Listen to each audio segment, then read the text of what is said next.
गत पीरियड आम शब्दालंकार अनुप्रास अलंकार विषय पढ़ी। आज तुमको मु जमक अलंकार विषय पढ़ाई। जमक अलंकार लक्षण हो सत्यर्थे पृथक अर्थयो स्वर व्यंजन संहते क्रमेण तेनैवा वृत्ति जमकं विनिगद्यते। अर्थात एक अर्थ हो बा भिन्न अर्थ हो स्वर व्यंजन समानता थाई पद मध्य पदटीए बारंबार उच्चारित हेले ताकू जमक अलंकार कहुए।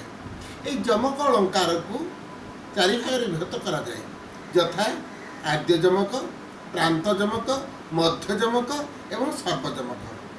जमक अलंकार किमिति तार गोटे उदाहरण मैं दूसरी। आम संस्कृत सुंदर उदाहरण अच्छी। नव पलास पलास बनम पुरा स्फुट पराग परागत पंकजम मृदुल तांत लतांत मलोकयत ससुरभिम सुरभिम सुमन भरे।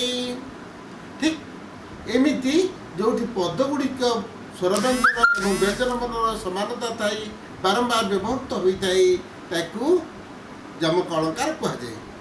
ये जमक अलंकार चारि भाग प्रकार। वर्तमान तुमको आद्य जमक कथा कहबी। जिते उपर धाड़ी प्रथम पदटी एवं द्वितीय धाड़ी प्रथम पदर समानता थी ताको आद्य जमक कहुए।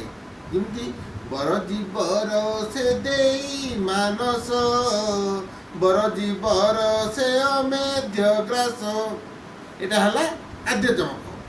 प्रांत जमक है नीर नीरद मेले खेड़े चपड़ा खड़ पीरती प्राय सदा चपड़ा। ये चपड़ा चपड़ा शब्दटी बारंबार व्यवहृत होता प्रत्येक धाट शेष व्यवहृत होता प्रांत जमक कहुए।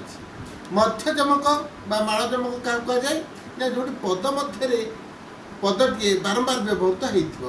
उदाहरण स्वरूप देखरी नड़िनी नड़िनी नड़िनी रे पूरित भ्रमरे भ्रमंती भ्रमरे भ्रमर रे शोभित। यहाँ है मध्य जमक बा माल जमक। सर्वजमक कौन जो उपर धाड़ी जहाँ थी तल धाड़ी से मात्र अर्थर भिन्नता थी ताकू कहुए सर्वजमक। अहिम कर ताप शोभा अहिम कर ताप नाशे शोभा सारस चक्रे अहिम कर शोभा नाशे ताप सारस चक्रे।